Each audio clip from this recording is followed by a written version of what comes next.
qanday qilib muloqot yo'q bo'lishi mumkin? Unaqa bo'lsa qol. Muqaddas nasl ustasi seni chaqirdi. Meni chaqirdi?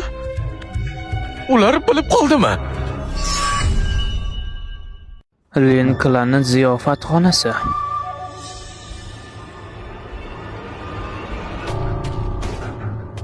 Boshingni ko'tar. Men senga gapiryapman, boshingni ko'tar. Bo'ldi, tamomman. Menimcha seni avval ham ko'rganman. Ko'zimga issiq ko'rinyapsan.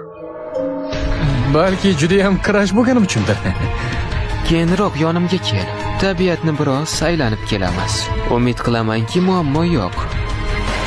Agar muqaddas xonim dorini taqiqlamaganda, seni allaqachon bo'laklarga bo'lardim. Rahmat ustoz.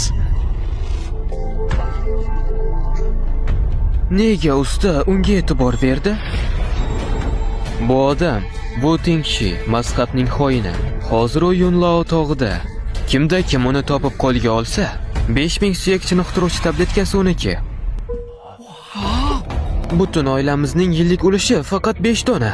Agar bu rostdan bo'lsa, kelajakda yuqoriga chiqamiz. Topish oson. Yerni 3 marta chuqur qazishing kerak xolos. Men o'shanga o'xshagan odamni topib beraman. Beling qani? U hozirgina chiqib ketdi. Chiqib ketdi? Yuanlao tog'i. Men bu Yuanlao tog'ini kesib o'tishim kerak. Bu endi shaytoniy mazhabning hududi emas. Nima bo'ldi? Nega tanam yana nazoratdan chiqyapti? Yo xudoyim, bu tizim emas, bu Jingshayning uyidagi rasm.